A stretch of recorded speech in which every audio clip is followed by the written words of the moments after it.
The first voicemail came at 2:47 a.m., then another at 3:12. By the time I finally woke up at 6:30, there were 8 missed calls from a blocked number and 3 texts saying only, "London, please." I'm London Mitchell, and that morning was the beginning of the end of everything I thought I knew about family. "They're going to kill me, sis," Jermaine's voice cracked through the speaker. Background noise suggested he was moving, probably pacing. I messed up so bad. My stomach dropped as I listened through each message, his desperation escalating with everyone. The final voicemail was just breathing and what sounded like crying. I called him back immediately, no answer. I tried 3 more times before he finally picked up. "Where are you?" I demanded. "I can't say. These guys, they're serious. I owe them 50 grand by tonight or—" His voice trailed off. $50,000. What the hell did you do?" "It started small, just sports betting, then crypto. I thought I could double it, triple it even, but it kept getting worse and—" "Who exactly are these guys?" He gave me a name and number. My hands shook as I wrote it down. "Just, please help me, London. I don't know what else to do." I closed my eyes, fighting the urge to scream. That money was my escape plan. The down payment on the bakery I dreamed of opening since culinary school. 10 years of overtime shifts and living like a hermit, all of it sitting in my emergency fund. "I'll figure something out," I said finally. "Stay where you are." The number belonged to someone called Marcus. When he answered, his voice was eerily professional. "This is about Jermaine Mitchell's debt. Ah yes, your brother's been quite creative with excuses. Tonight's deadline isn't negotiable. I can pay it, all of it, but I need proof this ends here." He chuckled. "Smart girl. Come to the address I'll text you. Bring cash." The next few hours were a blur of bank visits and ATM withdrawals. Each time I handed over another stack of bills, I felt physically ill. I met Marcus in a coffee shop of all places. He wore a crisp suit and could have passed for any other businessman having morning coffee. The only tell was the thick scar running along his jaw. 50,000, I said, sliding the envelope across the table. "Count it." He did, methodically, then pulled out his phone and sent a text. "Your brother's debt is cleared. Tell him to find a new hobby." I found Jermaine at his girlfriend Vera's apartment. She opened the door looking perfectly put together, as if her fiancé hadn't spent the night running from loan sharks. "Oh, thank God!" Jermaine rushed to hug me. "I knew you'd help. You always do." Vera stood back examining her manicure. "Want some coffee, London?" "No, I want you both to listen carefully." I pulled away from Jermaine. That was every cent of my savings, the money for my bakery, gone. "I'll pay you back, I swear. Things are looking up at work and—" "Stop. I don't want promises. I want you to get help, real help, for the gambling." Vera rolled her eyes. "He just had a rough patch. Everyone goes through those." "A rough patch doesn't end with thugs threatening your life." I turned back to my brother. "This is the last time, Jermaine. I mean it." He nodded eagerly. "I know, sis. I'm done with all that. The wedding's in 2 weeks, and then everything changes. New chapter, right, babe?" Vera smiled, wrapping her arms around him. Something in her expression made my skin crawl. That evening, I was updating my now decimated budget when my phone buzzed. A photo notification from Jermaine's Instagram. My thumb hovered over it for a moment before opening. There they were, my brother and his new wife, sprawled on pristine white loungers in what was clearly an overwater bungalow. Crystal glasses of champagne caught the Bora Bora sunset. The caption read, "Starting forever in paradise with my queen, war honeymoon vibes, war blessed." I stared at my phone until the screen went dark, then checked my bank account again. The balance stared back, 247,31 lind. Another notification popped up, a text from Vera. "Thanks for everything, sis. Don't worry about the wedding gift. Saving Jermaine's life was more than enough. Although, if you're feeling generous, we did see this adorable matching luggage set." I blocked her number before I could read the rest. Then I opened my laptop and started searching for identity theft lawyers. Something told me I was going to need one. 3 days into their honeymoon, I got the alert. Someone had withdrawn $2,000 from my checking account. My hands trembled as I called the bank. Yes, Ms. Mitchell, the withdrawal was made using your debit card at an ATM in French Polynesia. That's impossible. My card is right here. I pulled it from my wallet to double-check. Actually, this was from the joint account you share with... There was typing. Jermaine Mitchell. The joint account. The one I'd opened when Mum was sick, so Jermaine could help with medical bills. I'd completely forgotten about it. I need that account frozen, now. I'm sorry, but both account holders need to... I hung up and dialed Jermaine. It went straight to voicemail. I texted, "Call me, now." An hour later, my phone rang. "Hey, sis!" His voice was bright, carefree. "You won't believe how amazing it is here. Vera's getting a massage and I just... Why did you take money from the joint account?" "Oh, that! Yeah, sorry about that. Total accident.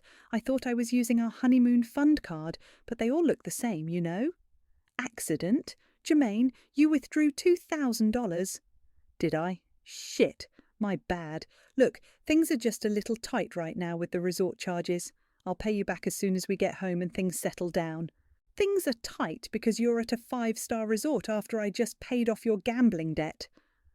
"London, come on. It's my honeymoon. What was I supposed to do, take Vera to Atlantic City?" Before I could respond, I heard Vera's voice in the background. "Baby, who are you talking to?" "It's just London." "Oh, perfect. Let me talk to her." There was shuffling, then Vera's syrupy voice filled my ear.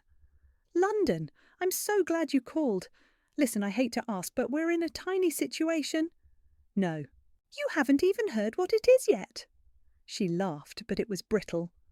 "The credit card company is being absolutely ridiculous about our charges here. Something about unusual activity. They've declined our last 3 purchases."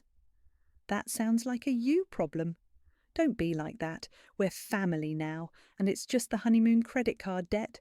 Once we're back, we'll figure everything out. Jermaine says you're amazing with budgets."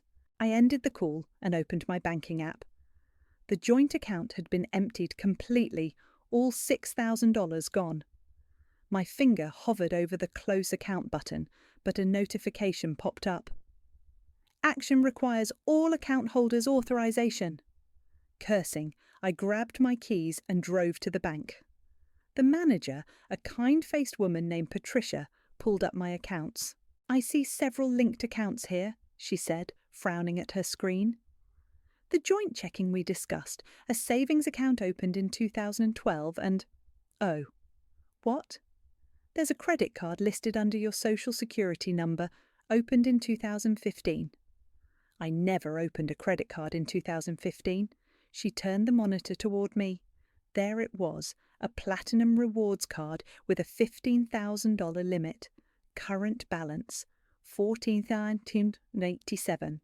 Recent charges include... Patricia squinted. 4 nights at the St. Regis Bora Bora, spa services, dining. The room started spinning. I gripped the edge of her desk. "I need to see every account linked to my social security number, everything." Patricia typed away, her expression growing more concerned. "Ms. Mitchell, there appear to be multiple credit lines opened in your name over the past 7 years. Most are maxed out or close to it." How much total?" She calculated quickly. "Just over $70,000 in credit card debt alone." My phone buzzed. Another text from Vera. "The front desk is being so rude about the payment situation. Can you call them? Pretty please." I looked back at Patricia.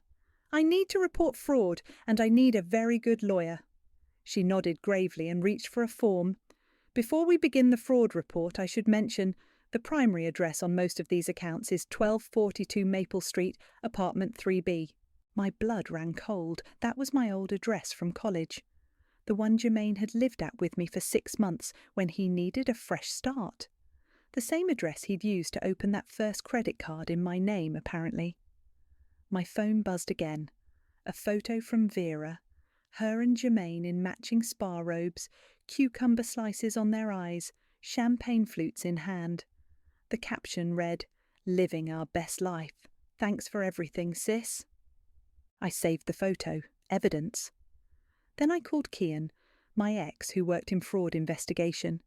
It was time to stop being the protective big sister and start being something else entirely, something they wouldn't see coming. Kian's office hadn't changed in the 2 years since we'd broken up. Same cramped space, same wall of case files, same terrible coffee maker in the corner. "You look like hell," he said, gesturing for me to sit. "Thanks, you look exactly the same." He smiled, but it faded as I spread the bank statements across his desk. "Talk to me." "My brother and his new wife are in Bora Bora, spending money from accounts I didn't know existed, in my name." Kian studied the documents, his jaw tightening. "How long?" 7 years of credit cards, plus they drained a joint account I forgot about yesterday." "And you're sure it was them?" I pulled up Vera's latest Instagram story. Another luxury resort photo tagged with "Ye blessed." "Pretty sure." "Okay." He leaned back. "Here's what you need to do right now. Pull every penny you have from any account they might know about, today, before they land back in the country." "But the joint account." "Forget authorization. Go to the bank in person and tell them you suspect fraud. They'll freeze it, but first withdraw whatever's left." I checked my phone. "There's still $6,000 in there." "Then what are you doing here? Go, now." I was at the bank 20 minutes later. Patricia recognized me immediately. "Back so soon?" "I need to withdraw everything from the joint account, all of it." She frowned at her screen. "It shows a pending transfer." "Cancel it, please. It's fraud." Her fingers flew across the keyboard. "Done. Would you like the withdrawal in cash or—" "Cashier's check, made out to me only." While she processed the paperwork, my phone rang. Vera's number. "London! Thank God, the hotel is being absolutely horrible. They're saying our cards aren't working and they might have to call the authorities." Sounds stressful. "This isn't funny. They're threatening to call the police. You have to help us." "No, I don't. But we're family, and if they call the police—" "Then you'll have to explain why you're using fraudulent credit cards opened in my name." Silence. Then, in a completely different tone, "You wouldn't dare report us. Watch me." I hung up as Patricia returned with the check. "All set. I've also flagged the account for suspicious activity." Back at Kian's office, I found him surrounded by even more paperwork. "Got the money out?" I held up the check. "Just in time. They tried to transfer it while I was at the bank." "Good. Now look at this." He pointed to a credit report. "See these inquiries? They've been applying for new cards every few weeks, getting desperate." My phone buzzed with texts from Jermaine. "Please don't do this. We can explain everything." "Mum would be so disappointed in you." That last one hit like a punch to the gut. Kian must have noticed my expression. "Don't let them manipulate you. This is textbook identity theft. They're counting on family loyalty to keep you quiet."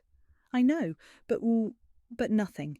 You know what happens to victims who stay quiet? They spend decades paying off debt they never created. They lose houses, jobs, everything." More texts flooded in. "The hotel security is here. They're saying they'll arrest us. Please, London, we're scared." "Look at me," Kian said firmly. "You're not responsible for their choices, but you are responsible for protecting yourself." I nodded slowly, then pulled up my banking app. One by one, I moved every dollar from my main accounts into a new account at a different bank, one Jermaine didn't know about. "What's next?" I asked. "We file a police report, then contact every credit bureau, then—" My phone rang again. Unknown number this time. "Ms. Mitchell, this is security at St. Regis Bora Bora. We have your brother and his wife here regarding some concerning credit card charges." "Yes, those cards were opened fraudulently. I'm filing a police report right now." "I see. And would you like to press charges?" I looked at Kian, who nodded firmly. "Yes," I said, my voice stronger than I felt. "Yes, I would." After I hung up, Kian started gathering the paperwork. "Ready to burn some bridges?" I thought about all the times I'd covered for Jermaine, all the money I'd given, all the dreams I'd put on hold. "They already lit the match," I said. I'm just making sure they go down in the flames. My phone buzzed one final time. A text from Vera. You'll regret this. Family is forever. I showed it to Kian, who smiled grimly. She's right about one thing. This is going to be forever, on their criminal record. For the first time in days, I smiled back. The call came at midnight. I let it go to voicemail, but they kept calling. On the 6th try, I answered. Please, Jermaine sobbed. They're holding our passports. We can't leave the country.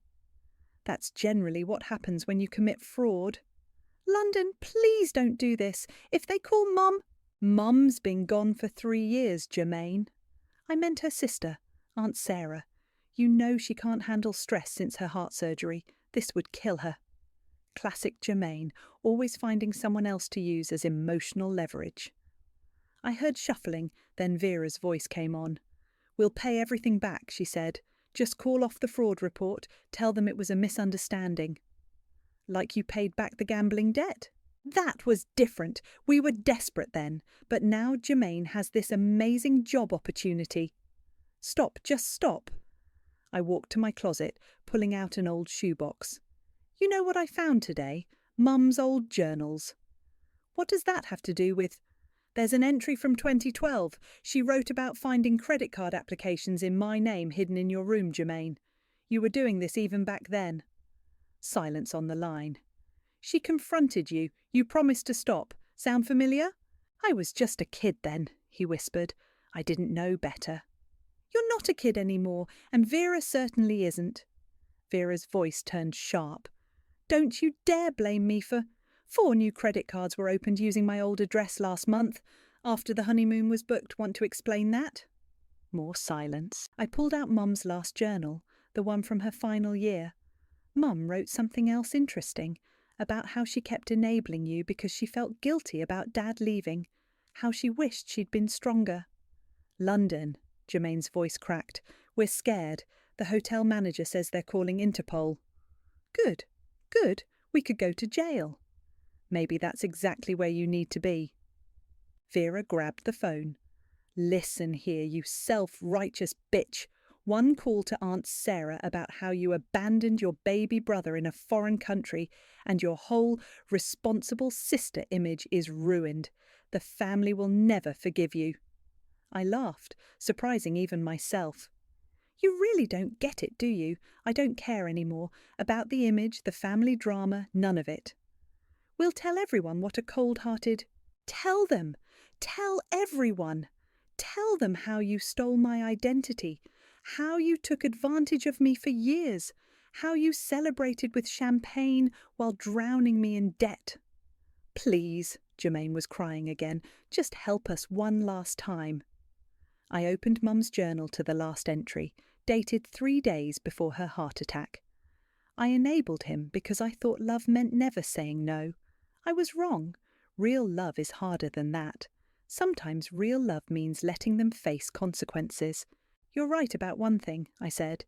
This is the last time, but not the way you think. I hung up and blocked both their numbers. Then I opened my laptop and began forwarding evidence to Kian.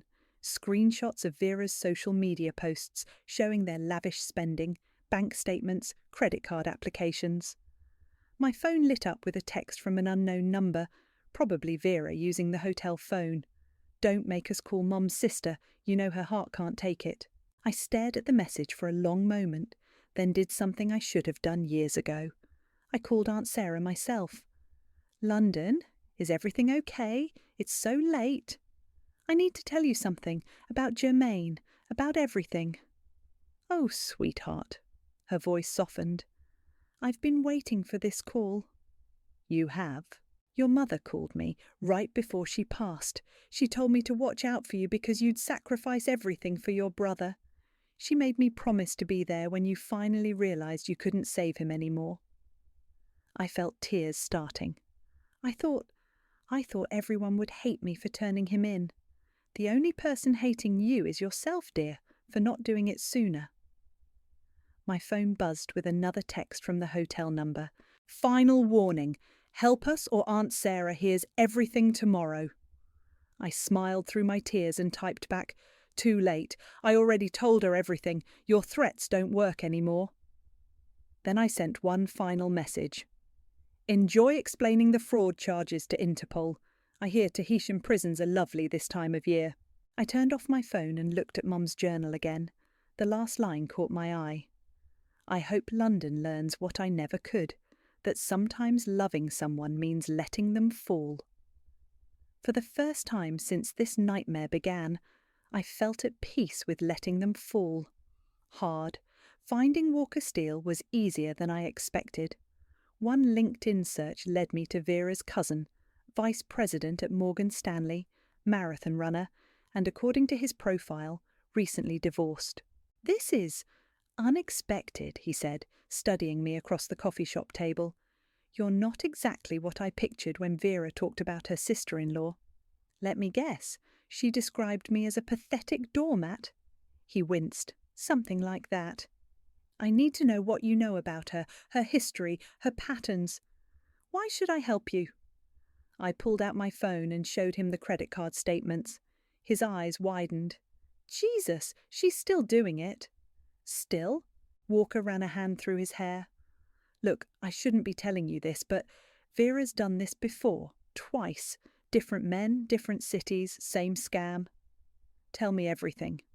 First was in Seattle, guy named Marcus. She married him, maxed out his cards, opened new ones in his name.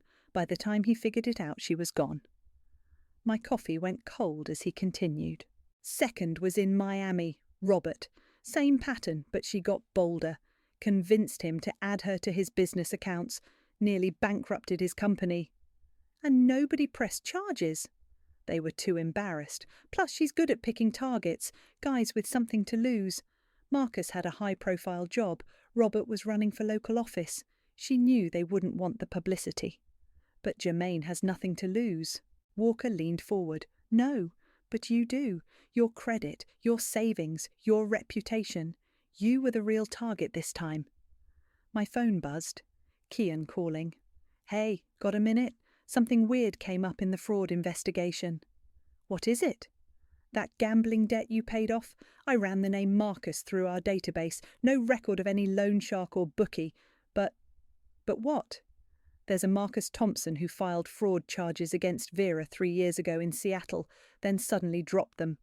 I looked at Walker. You're Marcus? He nodded grimly. The gambling debt was fake, I said slowly. They planned this from the start. Classic Vera, Walker sighed. Create a crisis, force a rescue, then exploit the rescuer. My phone buzzed again, an email notification from my credit monitoring service. New auto loan application detected. They're still trying, I said, showing Walker, even after getting caught. Because it's always worked before. Nobody ever fought back. I opened my laptop and pulled up Vera's Instagram. Look at this. Every post tagged with luxury brands, always mentioning family support or blessed with the best sister-in-law. Walker's eyes narrowed. She's building a paper trail, making it look like you approved their spending. Not anymore. I turned the screen to show him my draft email to the resort's corporate office, complete with evidence of the fraud. You're really doing this, going after your own brother? He stopped being my brother the moment he chose her scam over my trust. Walker was quiet for a moment. Then, there's something else you should see. He pulled out his phone and opened his messages. Vera's been texting me, trying to get me to invest in some business venture with them. Look at what she says about you. The screenshots made my blood boil. London's such a doormat, lol. She actually believed the gambling story. Poor thing has no backbone but great credit. Send me those, I said. All of them. What are you going to do? I smiled. You said nobody ever fought back. Time to change that. My phone lit up with another credit alert. They'd tried opening a store card now. They're getting desperate, Walker said. Good. Desperate people make mistakes. I forwarded Walker's screenshots to Kian, then opened my email again. The resort's corporate security, the credit card companies, the FBI's financial crimes division, all would receive my evidence package by morning. You know this will destroy them, Walker warned. They destroyed themselves. I'm just making sure they can't destroy anyone else. As if on cue, my phone rang. Another unknown number. Probably another burner phone they'd borrowed. Want to know something funny? I said to Walker. For years I thought being a good sister meant protecting Jermaine from consequences. Turns out I was just protecting him from growing up. And now? I declined the call and turned off my phone. Now I'm protecting everyone else from him. Walker raised his coffee cup. To karma. No, I corrected him, to justice. Because karma might be patient, but I wasn't anymore. And by tomorrow, they'd learn exactly how much backbone I really had. The dominoes started falling at exactly 9:03 a.m. First, the credit card companies began closing accounts. Then the fraud alerts hit. By noon, Vera's Instagram was exploding. "Is this you?" Kian asked, sending me a link to a viral Twitter thread. Someone, definitely Walker, had leaked screenshots of Vera's texts mocking me, alongside photos of their luxury honeymoon. The caption read, "How to scam your way into Bora Bora." A thread, my phone rang. The resort's security director. "Ms. Mitchell, we've detained your brother and his wife, attempting to leave without settling their bill. They claim you authorised everything." "I have documentation proving otherwise. Check your email." "Already received it. Interpol has been notified." I hung up and opened Instagram. Vera's latest post had hundreds of comments. "Scammer." Poor London. "Can't believe they stole from their own sister." A text from Walker popped up. "It's trending. Ernie's wedding scammers." My laptop pinged with an email from the FBI's Financial Crimes Unit, confirming receipt of my evidence package. Another ping. The credit bureaus acknowledging my fraud alerts. Then came Jermaine's desperate voicemail. "The police are here. They're saying it's international fraud. Please, you have to tell them you approved this. London, please." I forwarded the voicemail to Kian, who replied instantly. "Don't respond. Let them dig their own grave." My doorbell rang. A courier with papers from my lawyer, restraining orders ready to sign. "Where do I—" "Right here," I pointed, "and here, and initial here." As I signed, my phone kept buzzing. Vera was using the hotel phone to send messages. "You bitch, you've ruined everything. We'll tell everyone what you did." I screenshot each threat and forwarded them to Kian. Walker called. "They're being escorted out of the resort. It's on TMZ." I pulled up the article. "Influencer couple caught in international fraud scheme. Sister exposes all." The photos showed Vera, mascara running, being led through the lobby. Jermaine following, head down. My lawyer called next. "The credit card companies are pressing charges. All of them. This is serious federal time." "Good. Your brother's asking to make a deal. Says he'll testify against Vera." Of course he was. Classic Jermaine, always looking for an escape route. Another text from Walker. "Check your email. You need to see this." It was a video. Vera, clearly drunk, ranting at the hotel bar last night. "That stupid sister of his, so easy to manipulate. Just mention their dead mum and she hands over everything. Pathetic, really." I forwarded it to my lawyer with one word. "Evidence?" "Perfect," she replied. "This proves premeditation." My phone lit up with an unknown number. Against my better judgment, I answered. "London?" It was Vera, but not the smooth, confident Vera I knew. This one was terrified. "They're taking us to the police station, in handcuffs." "Karma's not fun, is it?" "We can make a deal. I have dirt on Jermaine you wouldn't believe." "Save it for your plea bargain." I hung up and opened Twitter. The thread about them had gone viral, with people sharing similar stories. "She tried this in Seattle. Same scam in Miami. They targeted my cousin last year." Walker texted again. "Vera's influencer friends are all unfollowing her. Even her sponsored posts are being deleted." My doorbell rang again. This time it was a reporter. "Ms. Mitchell, we'd love to get your side of the story." I closed the door and called Kian. "How long until this dies down?" "Dies down? London, this is just starting. International fraud, identity theft, social media influence. This is going to be huge. My phone buzzed with a text from an unknown number, one of Vera's relatives. You've destroyed our family's reputation. I blocked the number and opened my email. The FBI wanted a formal statement. The credit card companies wanted sworn affidavits. The resort's lawyers wanted to talk. Then came the message that stopped me cold. From Aunt Sarah. We need to talk. There's something you should know about your mother's death and what Jermaine did after. I stared at those words, feeling the ground shift beneath me again. Just when I thought I'd uncovered all their lies, but that would have to wait. Right now, Interpol was calling. I answered, smiling grimly. Yes, I'd be happy to press charges, all of them. Because sometimes the best revenge isn't just serving karma. It's serving it with a side of justice, garnished with truth, and letting the whole world watch it being delivered. Aunt Sarah's house looked exactly as I remembered. Pristine lawn, wind chimes, ceramic gnomes standing guard. She opened the door before I could knock. You've lost weight, she said, pulling me into a hug that smelled like cinnamon and coffee. Come in, we need to talk. I followed her to the kitchen, where a manila envelope sat on the table.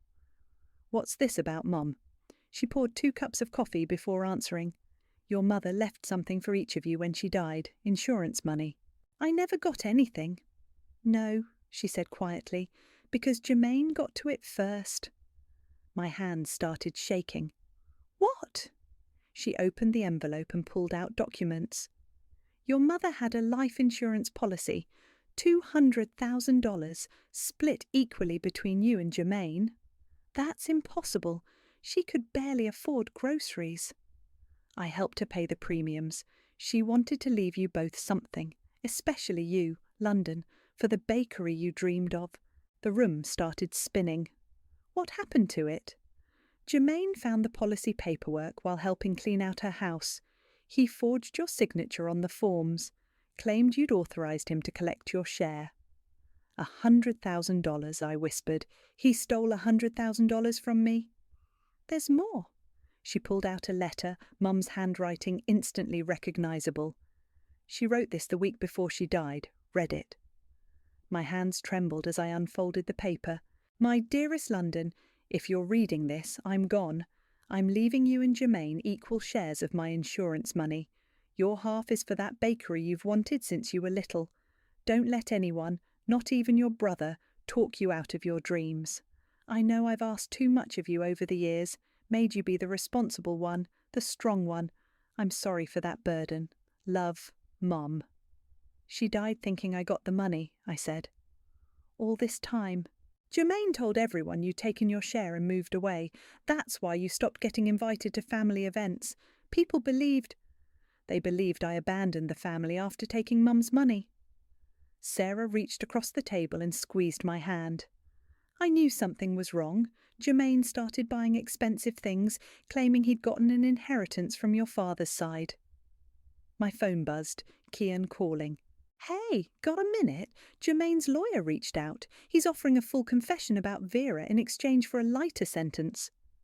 Tell him to confess about Mum's insurance money too.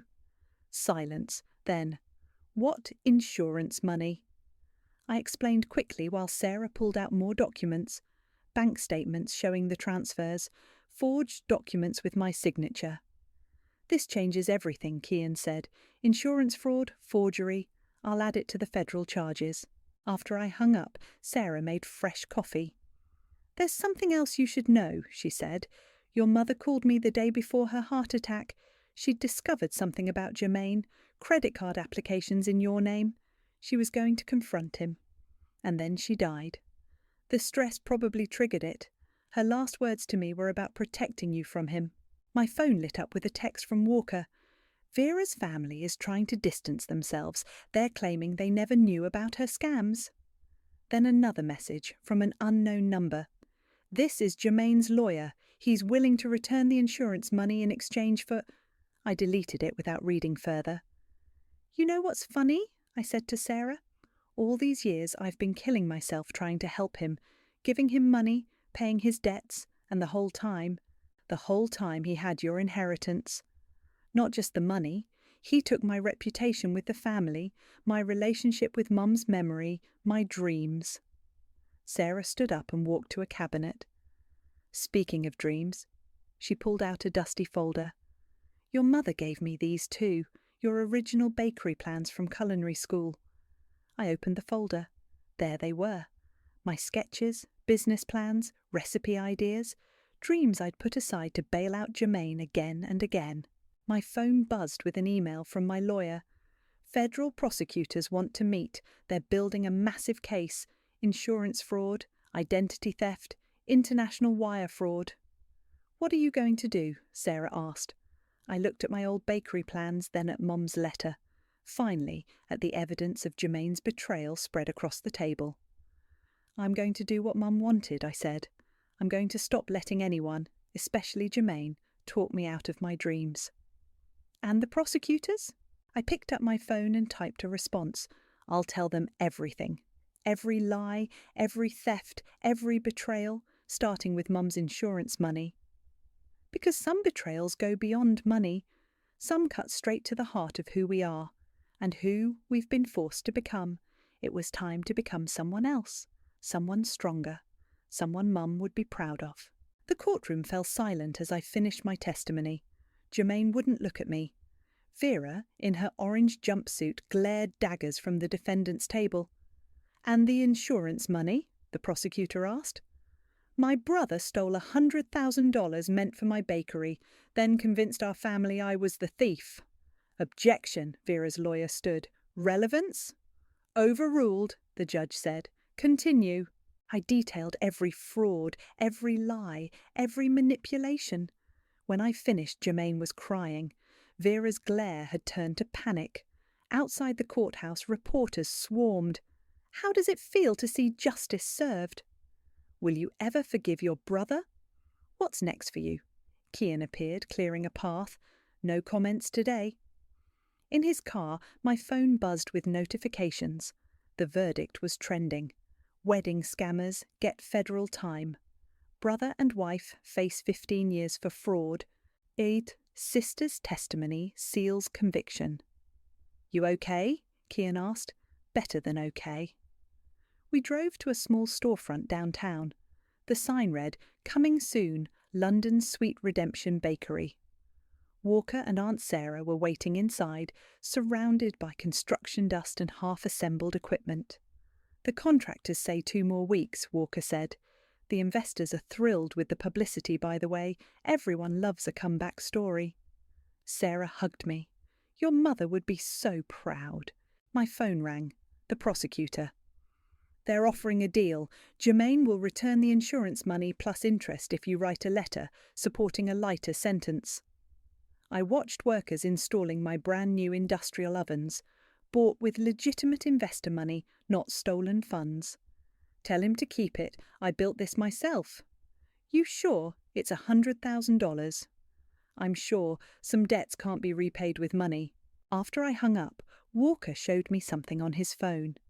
Vera's cousin had posted our story on LinkedIn. Proud to help expose financial fraud and support victims.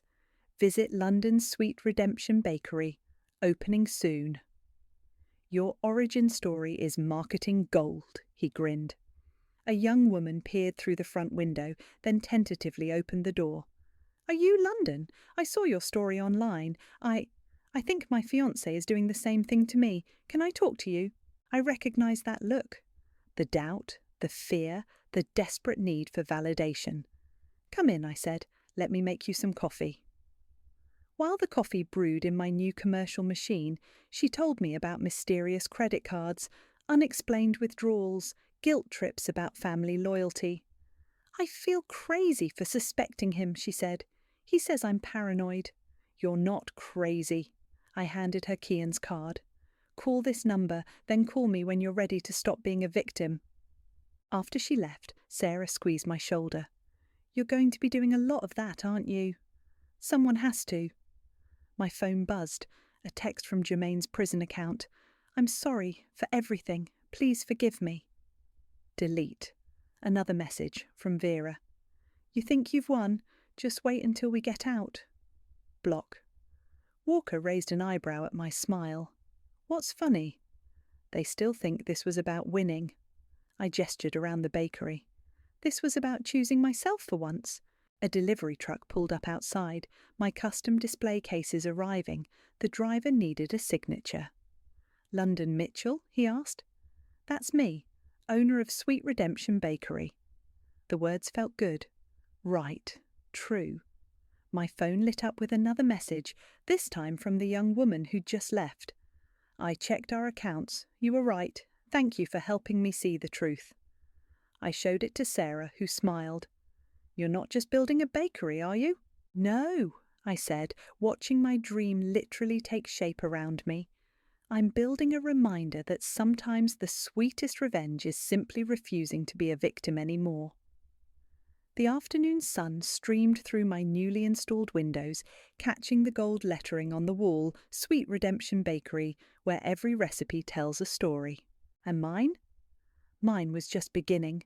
Not as a sister who sacrificed everything, not as a victim of fraud, but as someone who finally understood that the best form of justice isn't punishment. It's proving that they didn't break you. They just showed you how strong you really are. Ready to test the ovens? Sarah asked, holding up my mother's old recipe box. I tied on a brand new apron with my bakery's logo.